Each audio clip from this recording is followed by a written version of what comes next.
les machins, ça bouge la lumière. Ouais. Et donc ça devrait marcher maintenant le live. Tu vois, Hello, ça bouge can you hear me? Yes. Ça bouge, parce que ça marche maintenant. Attends, je vais mettre le live, je te rappelle. Merci.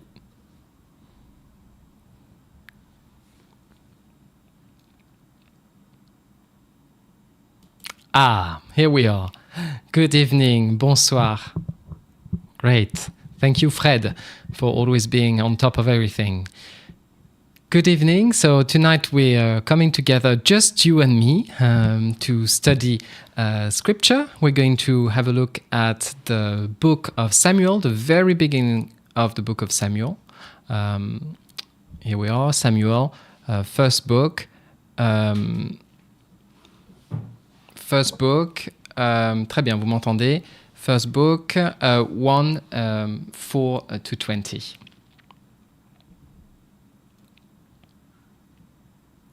Alors, we're going to start with a prayer. Nous allons commencer par une prière. Peut-être que je peux me présenter aussi. Je suis Joris, si vous ne me connaissez pas. I'm Joris, if you don't know me. I'm theologian in residence at the French Church du Saint-Esprit. Let us pray. O blessed God, who caused all Holy Scripture to be written for our learning, grant us so to hear them, read, mark, learn, and inwardly digest them, that we may embrace and hold fast the blessed hope of everlasting life, which you have given us in our Saviour Jesus Christ. Amen. So we're going to read the text in 3 different translations, as usual.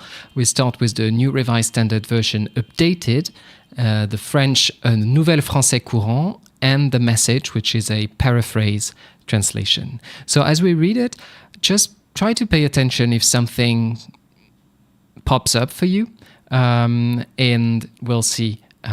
We can discuss it, or you can post it in the chat as we read, or just after we've read. So from the first book of Samuel, chapter 1. On the day when Elkanah sacrificed, he would give portions to his wife Peninnah and to all her sons and daughters.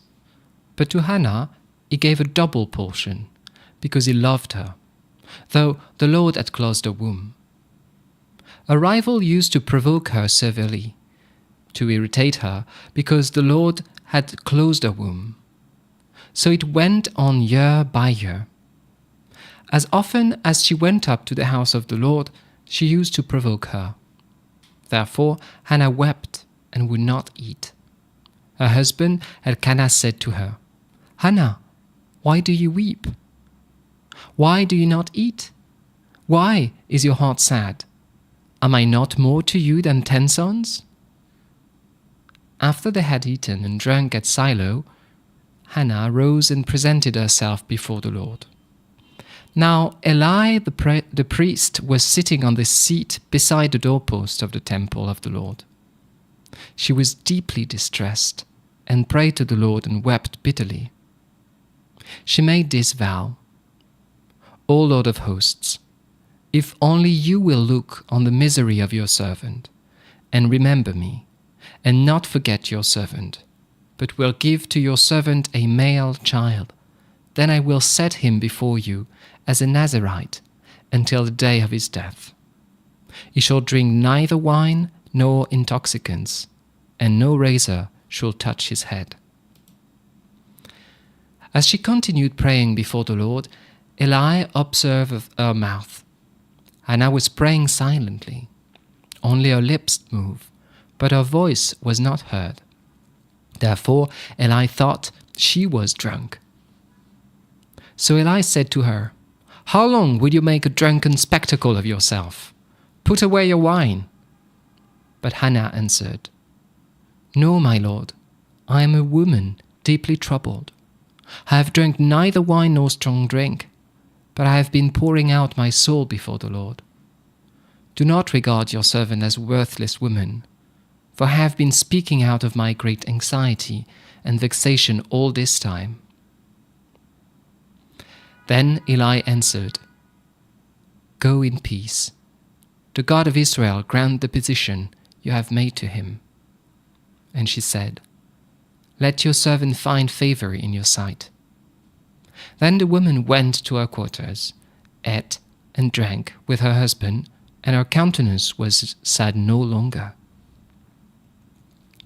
They arose early in the morning and worshipped before the Lord. Then they went back to the house at Ramah.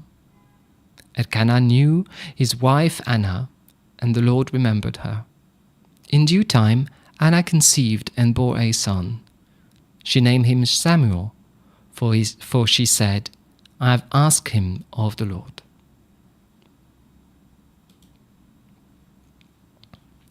En français, Elkanah avait l'habitude de donner à Pénina et à chacun de ses enfants un morceau de l'animal sacrifié. Mais à Anne, il donnait une part de choix, car il l'aimait beaucoup, bien que le Seigneur ne lui ait pas accordé d'enfant.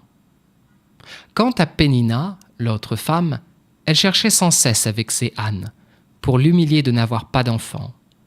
Et chaque année, lorsque Anne se rendait au sanctuaire du Seigneur, la même scène se répétait. Une année, comme Anne pleurait et ne pouvait rien manger, son mari lui demanda : « Anne, pourquoi pleures-tu ? Pourquoi ne veux-tu rien manger ? Pourquoi ton cœur est-il triste ? Est-ce que je ne vaux pas mieux pour toi que 10 fils ? » Après que l'on eut mangé et bu à Silo, Anne se leva. Le prêtre Élie était assis près du montant de la porte du sanctuaire du Seigneur. Anne était très affligée. Tout en pleurs, elle pria le Seigneur en prononçant cette promesse. « Seigneur, Dieu de l'univers, vois combien je suis malheureuse. Ne m'oublie pas, souviens-toi de moi. Donne-moi un fils, je m'engage à le donner au Seigneur pour tous les jours de sa vie. Ses cheveux ne seront jamais coupés. » Anne pria longtemps devant le Seigneur. Élie l'observait. Il voyait ses lèvres remuer, mais n'entendait aucun son, car elle priait intérieurement. Élie pensa qu'elle était ivre, et il lui dit : « Resteras-tu encore longtemps dans cet état ? Va faire passer ton ivresse ailleurs. » « Non, je ne suis pas ivre, répondit Anne. Je suis une femme malheureuse, mais je n'ai pas bu. Je suis ici pour confier ma peine au Seigneur. Ne me considère pas comme une femme de rien.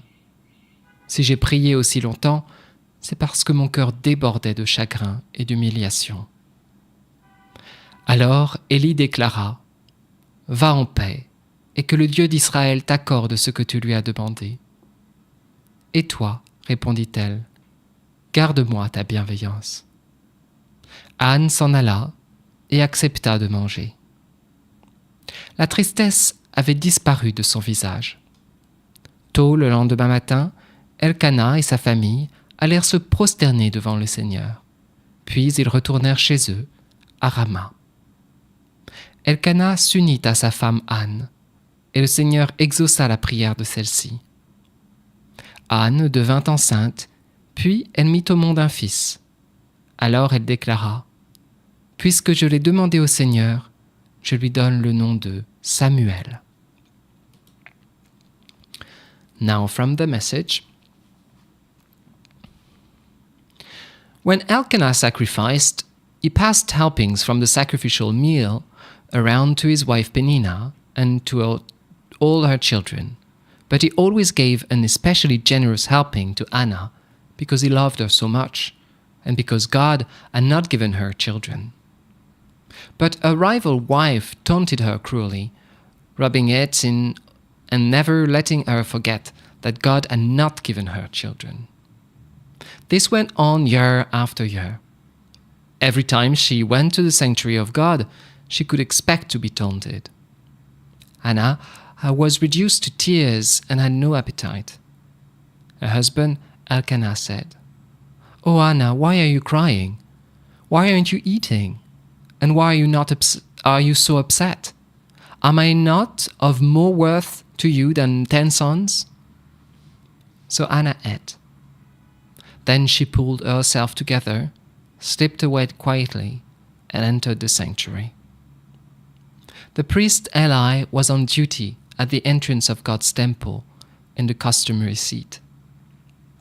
Crushed in soul, Hannah prayed to God and cried inconsolably. Then she made a vow.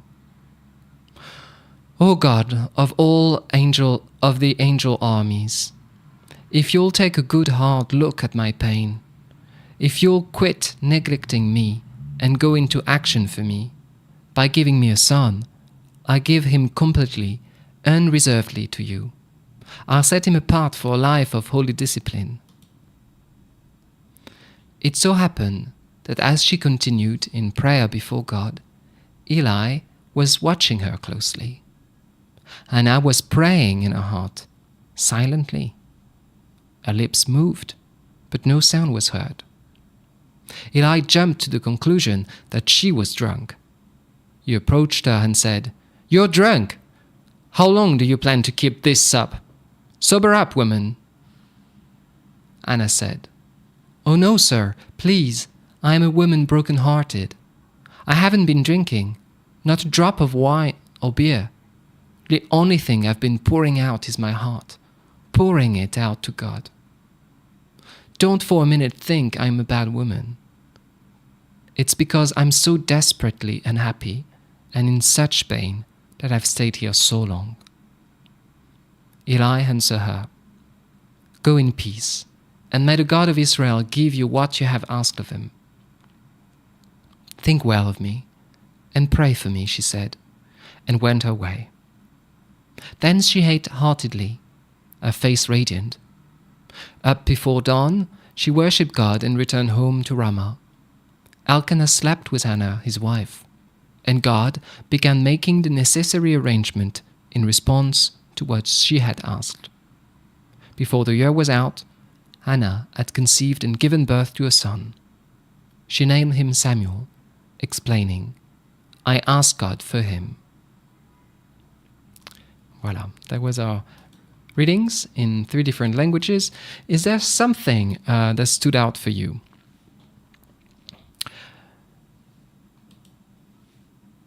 So please share in the chat. For me, I was quite struck actually, and we'll see it, that there are a lot of subtexts to this text. That is, this text is echoing other texts in the Hebrew Bible. And I was struck by the presence of the priest Eli at the entrance of the sanctuary, which very much reminded me of the angels of God keeping the Garden of Eden. And here he's doing a bad job at it. And we'll see that this whole story shows how much of a decay in the people of Israel there is at that time, and that everything is upside down. And the coming of Samuel is going to start some form of a renaissance. God asking, "Why am I not enough?" Yes. Oh, is it God? Yeah, I think it's Elkanah, the husband of Hannah, who asked her why he is not enough for her. But that's a very interesting answer he gives her here, I think. We'll see, because it can be understood in many different ways. Is it ironic? Is he actually sharing in her sorrow, or is he kind of making fun of her? That's quite of a moving passage, as we'll see. Okay, well, let's dive in. And feel free to ask questions or share comments or remarks as we go along. We're going to start by having a look at the Episcopal Church recommended Bible study questions for this week and this text. There are 3 of them. What prayers and anxieties of today are too stigmatized to bring to the temple or to church? That's a good question, because Anna feels scorned and judged for bringing a prayer to God in the temple. What are they for you, this type of prayers and anxieties? What are we too ashamed to pray for beyond a whisper? That's a good one as well. Ask the question about how intimate we are to each other and with God. In this passage, we see a testimony that God is a God of hope, transformation, and solidarity. Who is with us in whatever trial we find ourselves in? That's another question. Well, we'll see as we go if these questions come back to us. So first, I'm just going to start with a short introduction about the book of Samuel, because we've not studied it lately in our Bible study series, because we've been following along the Gospel of Mark. But here we have this text taken from Samuel, and this Sunday we're also going to have, instead of the psalm, the canticle of Samuel. That is the song of Anna, the canticle of Anna. That's going to be instead of the psalm. And so it's good to have a bit dive into this text and get to know a bit better who is Anna as well. So historically, the book of Samuel was actually one book. It's split in two books. So if you look up in any Bible, you'll see 1 Samuel and you'll see 2 Samuel. But it was one big book that was cut into two, probably for technical reasons, because they were different scrolls. So it's one book. It has one unity in terms of literary unity. What has happened so far in the history of the Hebrew Bible is that the Israelites have been released from Egypt. They've been made free by God, led by this unlikely leader, Moses. And they've entered the Promised Land with Joshua. They've fought fights against the inhabitants of the land as God has guided them. And despite their coming into this new land that God has promised and trying to follow the commandment that God has given them, they're actually failing. They're not faithful, and we see it very much so in the book of Judges. The book of Judges that comes just before is really the book about how everything is going bad. Despite the law, despite the presence of God with them, the Israelites are starting to worship other gods. They're starting to treat each other poorly. And there is this mantra that comes again and again in the book of Judges: the Israelites did evil in the eyes of the Lord. So that's where we're at the beginning of the book of Samuel. There has been many judges, there is kind of leaders of Israel that were not really prophets, but kind of people in the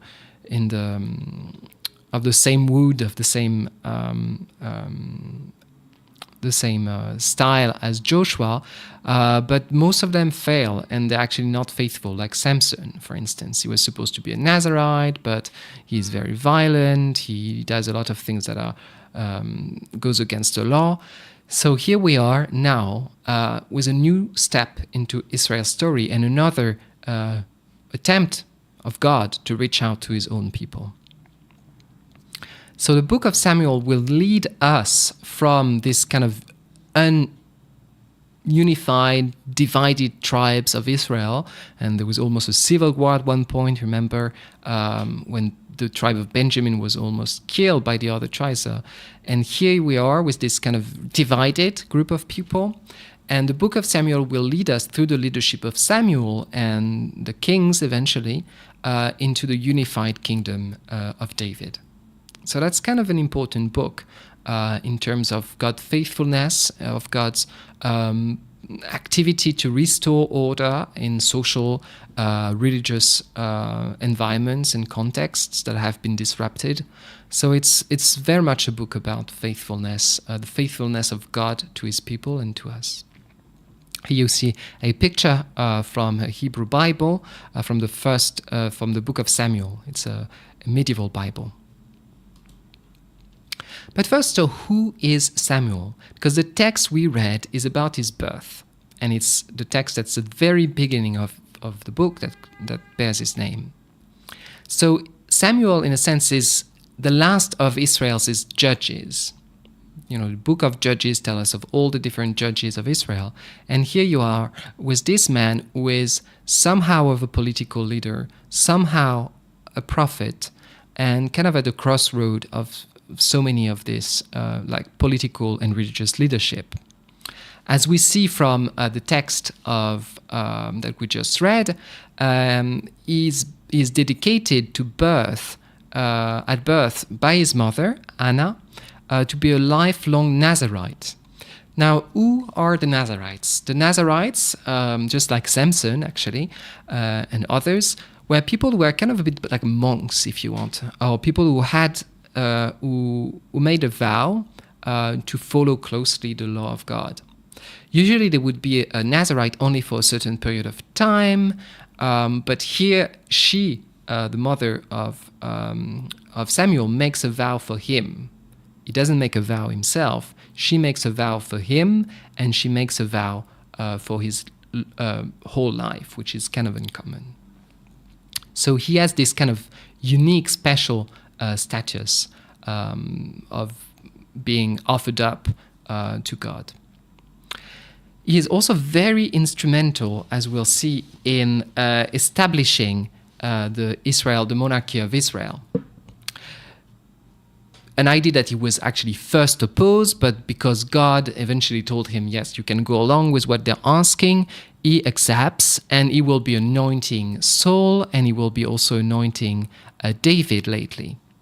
So is crucial in this period of shift from kind of disorganized tribes that are supposed to relate to God himself as their king, to the establishing of a human monarchy, still supposedly in close relationship to God also, although we'll see that the kings of Israel disobey so much. And he also served as a mentor and an advisor to the two kings that he will be championing, that is Saul and David.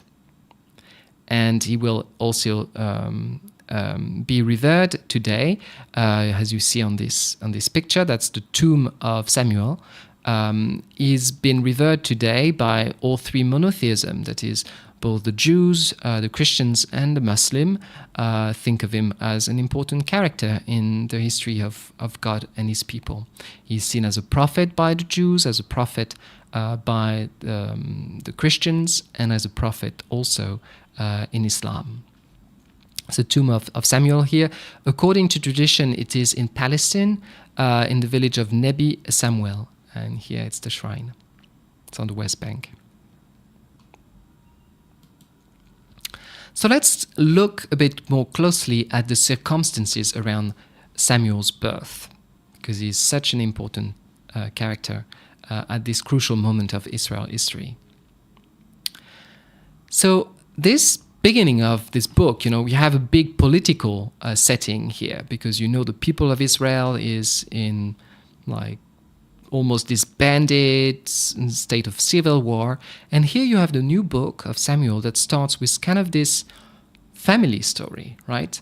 It doesn't start with big trumpets. It doesn't start with, there's going to be a big battle.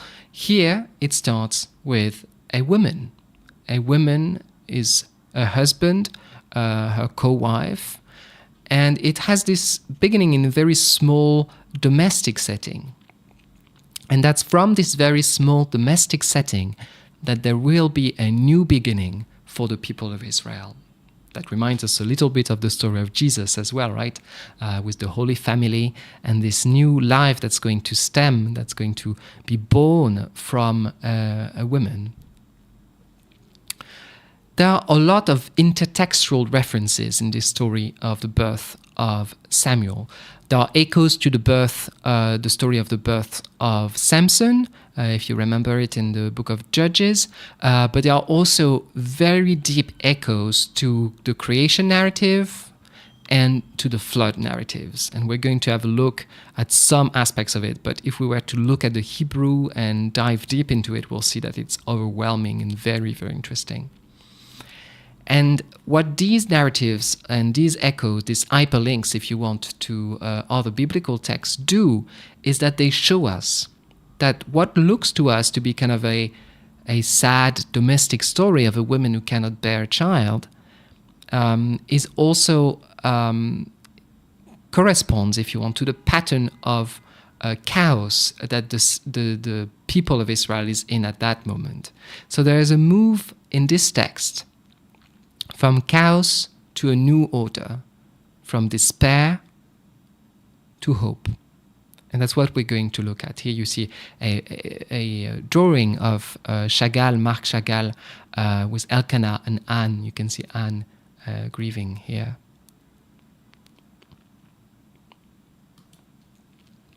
So there are a couple of key themes in the book of Samuel that we'll see as we look closely also at this passage. I took these three themes from the Bible Project. I hope you know about the Bible Project. For me, it's a great source of inspiration. There's a YouTube channel and a lot of videos.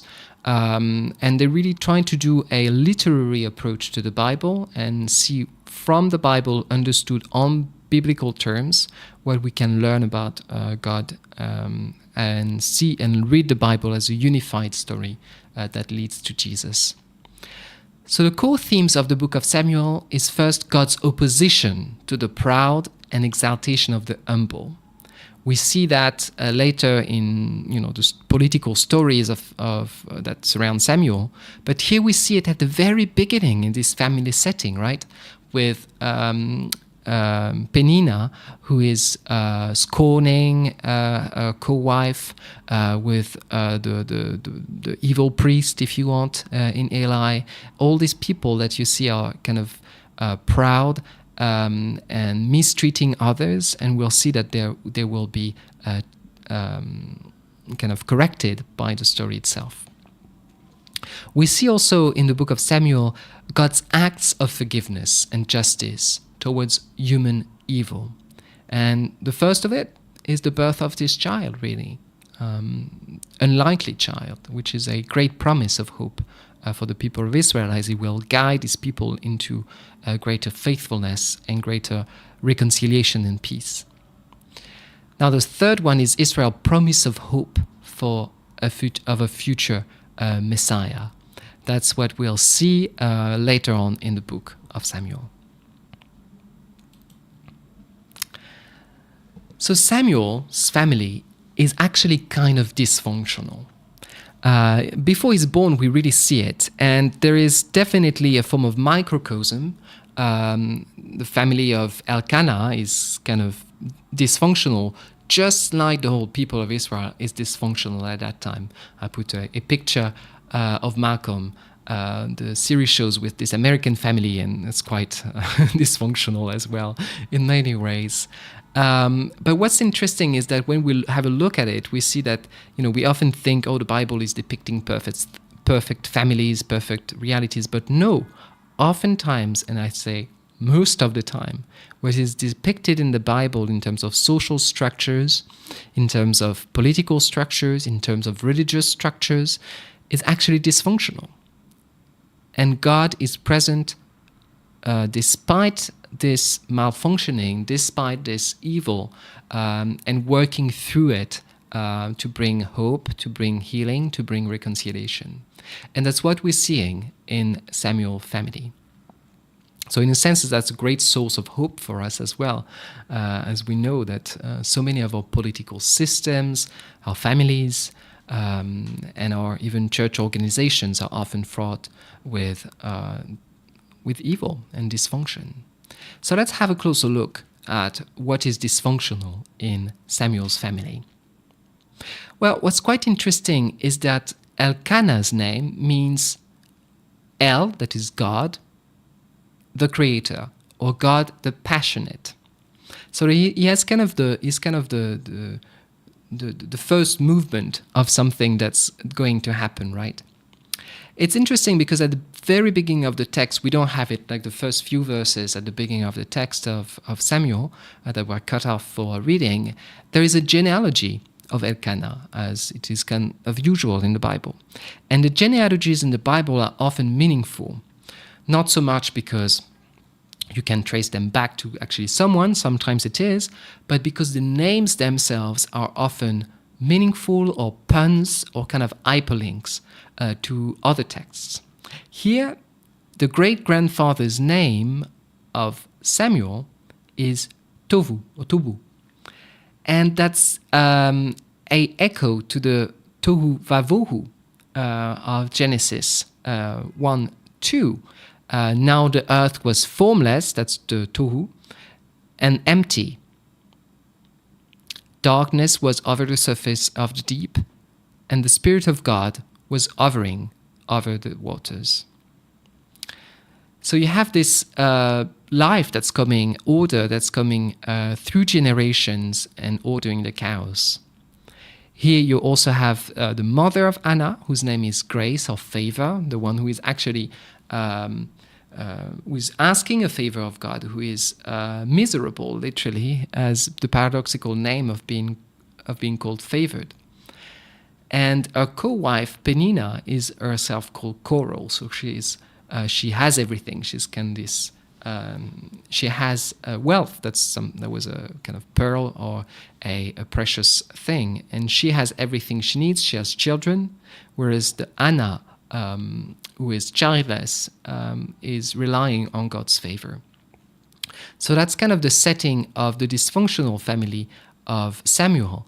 There is also, as we see, a great rivalry within the family between the two co-wives. It's a pattern of social dysfunctionment that we find in the Bible from the very beginning. If you remember, in Genesis 4, there's a rivalry as well between Abel and Cain. The two brothers are the first one to really fight against each other. That's the first fratricide in Scripture, in the Bible, the first murder in history, in the history of the Bible. And this is kind of duplicated, repeated in so many other biblical stories, and even here. Why? Because we often have the same kind of props setting in our text. If you remember the story of Abel and Cain, they are both giving a sacrifice to God. And that's why they fight, because once Abel's sacrifice is accepted by God, whereas Cain's sacrifice is not. So they're both also performing a religious sacrifice when they're fighting, or after they're fighting after they perform the sacrifice, just like these women fight when they go to Shiloh to sacrifice to the Lord. So you see the setting, the pattern of the texts is kind of similar. You have two rival siblings, or close, because co-wives are often understood as sisters as well in many traditional societies. And there is a rivalry. You see also this rivalry duplicated in the story of Sarah and Hagar, the wives of Abram. That is definitely hinted at here in this text. You remember Sarah cannot bear children to Abram, so she offers Hagar, who is a slave to Abram, to bear children. But then she's jealous of Hagar. Sarah is jealous of Hagar. And once again, you also have the fact that Abraham prefers Sarah, just like Elkanah prefers his wife, but she cannot bear children. So once again, you have these patterns of brokenness that are continued in our text, and that's very much showing, things are still repeating itself. But God, despite the social, if you want, the systematic nature of sin, is working out life through it. And that's quite hopeful, I think, because there are definitely in the Bible systematic sin, but God is always trying to find a crack to make life sprout within the breaches and the cracks. Here you also have the fact that one of the women who is actually evil is blessed with having many children, and she's brutal to her co-wife, and the one who is actually faithful is barren, and that's Anna. So here you have a painting that really shows Cain killing Abel, and here you see the sacrifice that was being offered. And here you have a illumination from the Middle Ages with here you see Penina with her children, and Hannah who is barren.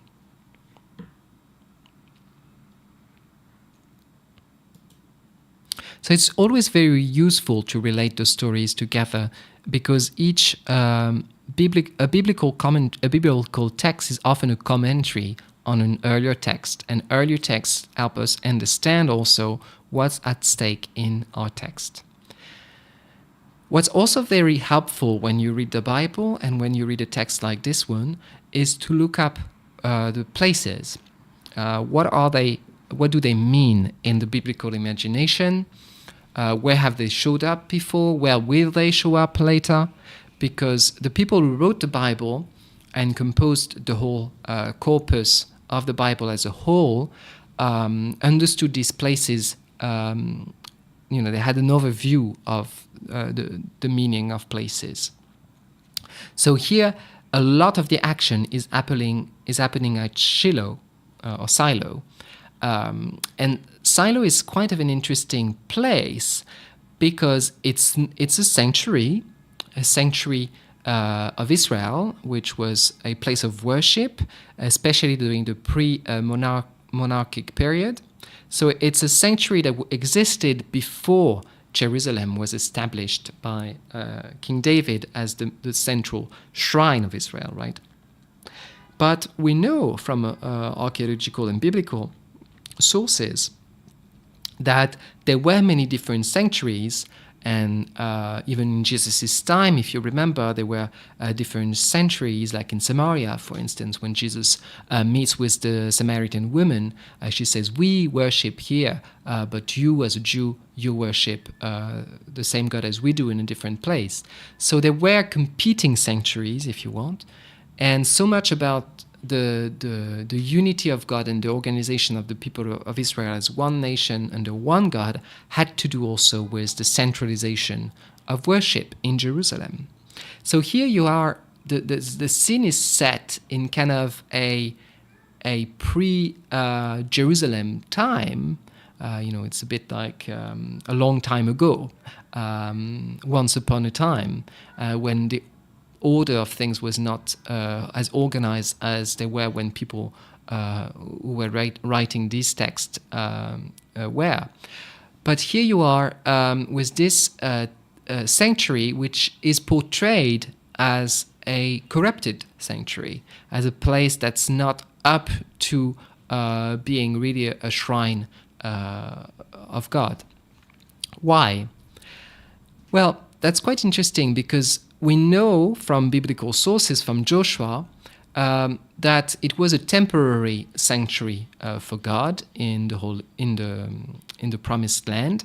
From the book of Joshua, we read, "The whole congregation of Israel assembled together at Silo and set up the tent or tabernacle of the congregation there." That is, the temple, the tent of God was set up at Silo, which is a hill. Actually, it still exists. But that's also a place where, as it is also kind of a very difficult period for Israel and very divided period, a period of time when there is a form of idolatry, corruption of religious and political powers, and this is reflected in the leadership of the temple. There you see, even in our text, in this passage with Eli, we see that he is actually kind of a bad priest, right? He scorns this distraught woman. He doesn't listen to her. He judges when he should actually express compassion, the compassion that God in this very text is going to express, right? So he's a poor example, representative of God in God's very sanctuary. So there is definitely in our text, it's not stated directly, but a critique of Eli and the sanctuary at Silo of being a corrupted sanctuary. His sons, that you'll see and get to know a bit later in the book of Samuel, are also portrayed as really corrupted and evil. And we also know that the sanctuary of Silo was kind of used as a bad example, temple of God, that became, bankrupt and corrupt, because in the book of Jeremiah, the prophet, there is this passage: "I will do to the house so the house of God in Jerusalem, that is called by my name, in which you trust, and to the place that I gave to you and to your ancestor, just what I did at Shiloh. And I will cast you out of my sight, just as I cast out all your kinsfolk, all the offspring of Ephraim. So Shiloh is in the region of Ephraim. So you see, that's kind of the context. We're not in an ideal, despite our being in the promised land in the beginning of Samuel. Nothing is going the right way, and the sanctuary is not well kept. The people who work there are not faithful to God. The father of the family, as we'll see, is not a very good father. The co-wife is mistreating his other co-wife, and here we are. This woman who is distraught is also being ill-treated. So I said it's in Ephraim. I'm going to show you on the map here. So that's the journey they do from Ramah, here you see through Benjamin, voilà, Ephraim, the main tribe in the north, to Shiloh, here, you see. So it's very much in the hill country. Here's Jerusalem, here's the Mediterranean, the Sea of Galilee, and here we are.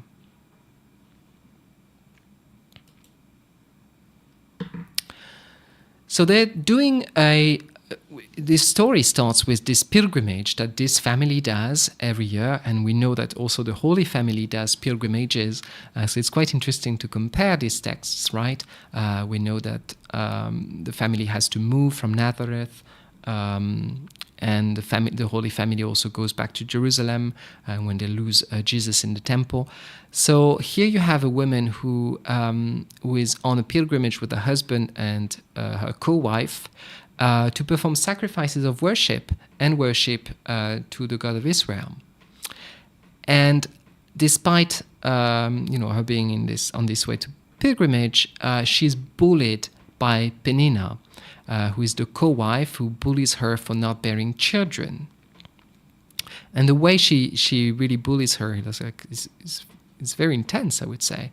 And you also have the husband who has kind of an ambiguous relationship with her, because the text itself is kind of obscure.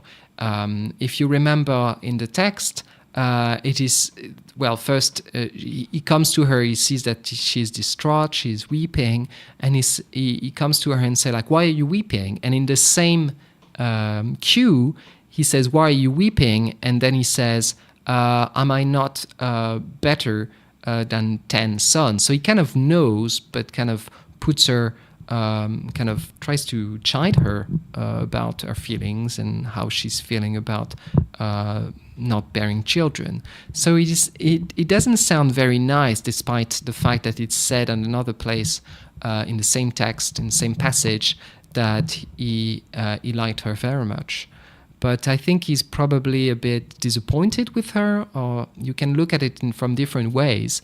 He might like her, but he kind of wished that she would have bear children. So that's why he favors Peninnah. There is a lot of ambiguity, even in the text in Hebrew. The text is quite obscure because of the words that are being used there. And even the fact that she gives her a double portion, this double can be understood actually as is he actually giving her double portion, or is he just giving her the normal portion? So the text is in Hebrew, when you look at really closely to the Hebrew text, is a bit ambiguous. So he's definitely not a great source of support for his wife. And eventually, what also is not working in trying to secure a safe place and hope for Anna is the priest himself. The priest himself, who were supposed to actually attend to the people, to be an intermediary between God and express God's compassion to his own people. Here the priest falsely accuses the poor women of being drunk. So everything is kind of collapsing in this system, in this family, in this social setting, and even the worship of God is not properly done. So let's have a close look at the Eli-Hannah scene that's at the end, middle end of our passage. Because when we have a look at it, it helps us see that there are a lot of different parallels with other texts. So I'm going to read it again. So Eli said to her, "How long will you make a drunken spectacle of yourself? Put away your wine." But Hannah answered, "No, my lord, I am a woman deeply troubled. I have drunk neither wine nor strong drink, but I have been pouring out my soul before the Lord. Do not regard your servant as a worthless woman, for I have been speaking out of my great anxiety and vexation all this time." Then Eli answered, "Go in peace. The God of Israel grant the petition you have made to him." And she said, "Let your servant find favor in your sight." Then the woman went to her quarters, ate and drank with her husband, and her countenance was sad no more. Now, you remember that I mentioned that there was kind of this junction in this text of the microcosm and the microcosm. So both the big picture and the small picture come together in this text. Because in this text is bound together the destiny of this woman, of this family, and the whole destiny of salvation and creation of God and God's care for his for this world, as God's plan is to redeem, to have all his creatures come back to him through this chosen people that is appointed, the people of Israel. So he's going through one nation. God is trying through one nation to bring back all nations to him. And here we have this woman who comes to the temple, and the text here is stuffed with references to the flood narrative and also to other passages, but we are mostly going to look at the flood narrative here. So I don't know if you remember a little bit about the flood narrative. That is the story of the flood. It's in Genesis 6 to 9. I didn't put the text because it's very long. And the passages, they are kind of like keywords or key images that come up in the story of Noah, that come back in our text and kind of enlighten it in very interesting ways. So you remember the world basically becomes wicked, people are misbehaving, treating each other poorly, and so God decides to basically cancel everything and start again. And he finds this man who is good, whose name is Noah, and he says basically, take all the living beings, put them on a big boat, and take your family basically with you, and we're going to start again together. Okay? So that's the story of the flood, of Noah's Ark, that's kind of familiar to many of us, because it's the story that we hear if you've been, I've never been, but if you've been to Bible, like to Sunday school, that's the type of story you do. You can even do patchwork with it, as you can see. It's quite creative. It's quite lovely, actually. I'm not sure I would have chosen these colors, but anyway. Oh, there are even polar bears on it. Is there a cat? I couldn't see a cat. Oh, there's this beautiful story. It is said that actually, I think it's a rabbinical story, it said that cats were not created by God directly. It's because Moses was on the ark, and suddenly rats and mice started to eat all the storage that Noah had stored to feed all the animal and to replant all creation. And so Noah prayed to God and asked him, what could I do? And so God went to the tigers or the lions, I think that's the lions, and made them sneeze. And then came the first cats out of the sneezing of big lions. Anyway, there was a little digression, But that's the story we're most familiar with when we think of the flood. But if you remember, what happened before is that, basically God opens up the sluice, the water doors of on high, and then it floods, it rains for a long, long time. There's a lot of insistence in the text about the fact that it rains for very, very long time. I think it's 40 days, right? No cats in the Bible. Well, it's not in the Bible, it's in rabbinical literature. But now you know why, because they were sneezed out. And so there is this theme of water in this text, right? Of water being poured from heaven, and this kind of ark in the midst of the chaos. The faith of Noah brings together all creation and saves it. And that's the story of Noah we're most familiar with. But what we often don't remember is that when he actually lands, all the animals come out of the ark, and he does plant a new garden. There's a form of new Garden of Eden type of story that happens there, that you can see on this mosaic from the St. Mark's Basilica in Venice. This big basilica on the St. Mark's Place square in Venice. And here you see it. So he planted the vineyard, and he drank from it and became drunk, right? He's drunk here naked, and then one of his sons came in, Sham, and went and saw the nakedness of his father, which is an ambiguous term, but he saw something he was not supposed to see. And he goes back to his two other sons and two other brothers, and then they walk back and cover the nakedness of their father. And then Noah curses his son Sham here.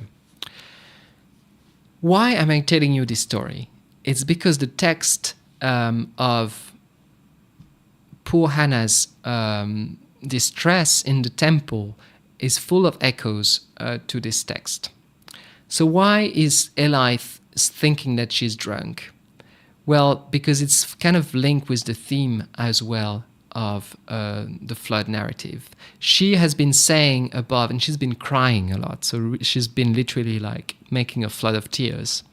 And he says again and again, the text uses exactly the same words, and it says again and again that she's crying, and that she's weeping, and basically it's really uncontrollable. There's a flood, there's a disaster in her life, if you want, that's happening.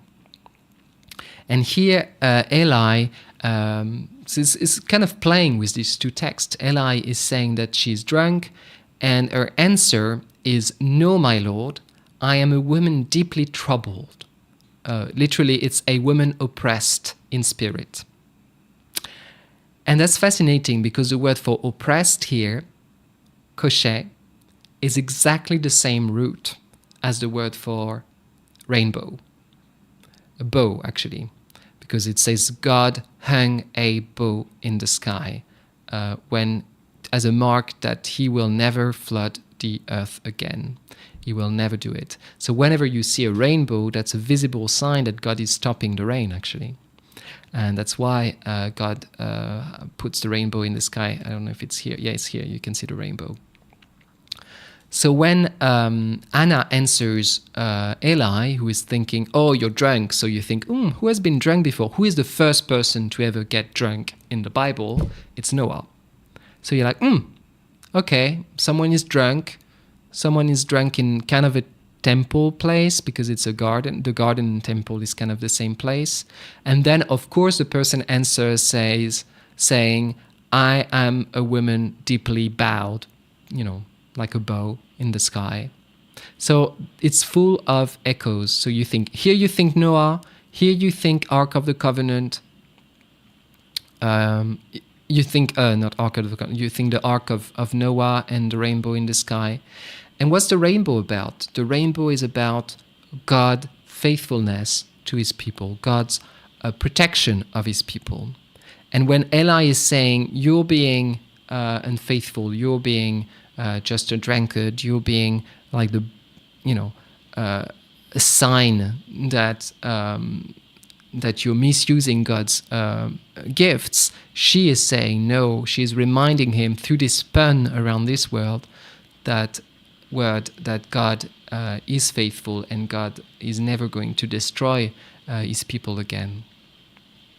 And here she says, I have drunk neither wine nor strong drink, but I have been pouring out my soul before the Lord. Here there's also a pun, of course, because the pouring of the water and also the pouring of the water of the blood of sacrifice.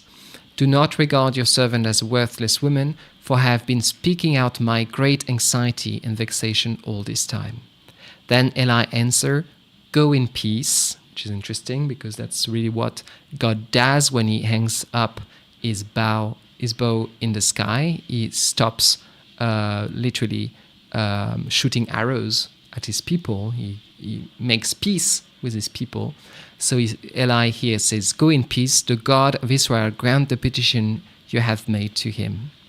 It's interesting also here because Eli, who has been this bad priest actually by jumping to judgment at the beginning, here becomes, despite everything, a vector, or at least acknowledges what God is doing for Hannah. And here there's also another interesting pun and she said, let your servant find favor in your sight. And the word for favor is Hannah, which is exactly the same root as her own name. So let your servant find myself, basically, in your sight. But also herself, is favor. So here she's becoming herself also, as she's going to bear children, bear a child, and bear the promise of God. So it's a very hopeful text that's playing a lot with other biblical texts. Why is it hopeful? Well, there are signs of the upside-down kingdom of Christ throughout this text. First, because there's this unlikely wife, this unlikely woman who gives birth to the great Samuel, the person who is going to really help Israel to become more faithful to God. But people like Peninnah or Elkanah, they don't really make it into history. And Eli himself is remembered really as a failed father because of how he doesn't know how to educate his two sons who are going to be abusive priests as well. He's himself a poor priest, and he actually dies in grief and agony, sick and fat. That's how it ends. So it's really not a good end for the people who are the most blessed, if you want, at the beginning of Samuel. But life is going to come through this unlikely woman who has been barren. So also what's quite hopeful, I think, and are definitely signs of God's upside-down kingdom, of God's power that works through human brokenness, that works through human corruption, is the fact that Samuel, God's kingdom comes in Samuel through an insensitive husband. He keeps taking her back to the sanctuary despite her being bullied every time by his co-wife. God's kingdom comes through a foolish priest who actually acknowledges the fact that she is going to bear a son. God's kingdom also comes in an arrogant co-wife, really.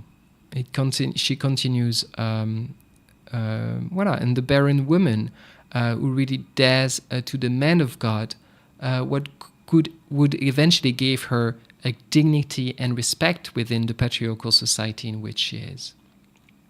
So in that text at the very beginning of Samuel, you see that God shows up and works through domestic realities, but that these domestic realities are linked to the fulfilling of God's promise at large, way beyond just the private circle of a family.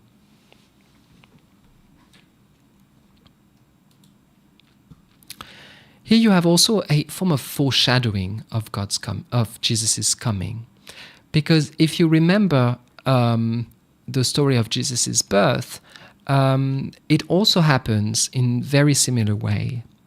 That is, there's an unlikely birth from a woman. Here Mary has not known a man and she gives birth. She's young, basically she's too young, and here you have a woman who is barren as well.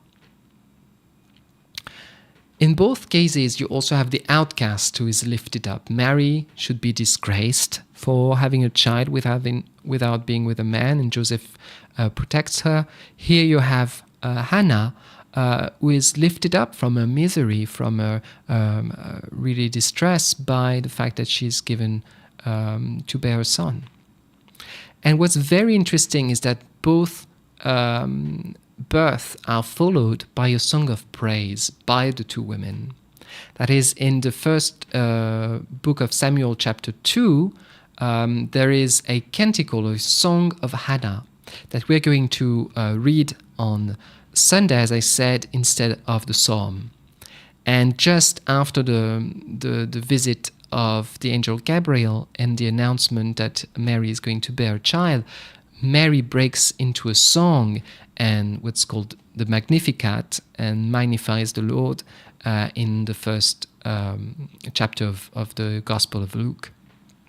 You see the Nativity, which is also a very similar story, a very unlikely birth within a human family that's going to bring blessings to the whole world and gather together people who have been estranged, gather together people who have been hurting each other. So that's very much the foreshadowing of Jesus' coming that we can see also in the birth of Samuel. Now, that's as a conclusion, I just wanted to remind you or compare different figures that are called Anna or Anne in the Bible. Because when you think of Anne, if you are from a Roman Catholic background, you may actually think of Saint Anne. I'm from Brittany, and Saint Anne is the patron saint of Brittany. Saint Anne is not the Anne we were talking about tonight. Because most of what I was talking about tonight was the mother of Samuel, the wife of Elkanah, whose name is Anne, which means grace. So it's a very common or favored, so it's a kind of a common name. But this mother of Samuel, according to biblical timing, would be living around 1100 BC. And the other Anne that's quite famous and more famous actually in devotion, in Christian devotion, is the mother of Mary, Anne, the mother of Mary, and the wife of Joachim.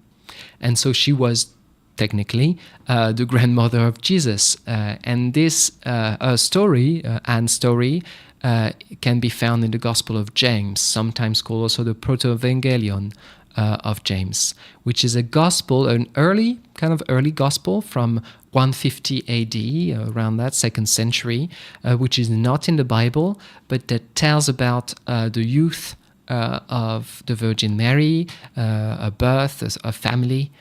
And what's quite interesting with the story of Anna or Anne, the mother of Mary, is that the text and the story is kind of patterned also on the story of Anne, the mother of Samuel. Both Anne and Joachim are childless, and the story really begins with Anna and her husband suffering from that, and that they see as a sign of divine disfavor in their culture, of course. And then you have Anne, who also addresses a prayer for a child, and in response, there is an angel that appears to Anna and promises her that she will bear a daughter. And then you have the birth of Mary, that she also dedicates to God, and just like Samuel, brings to the temple and is going to live in the temple during her youth.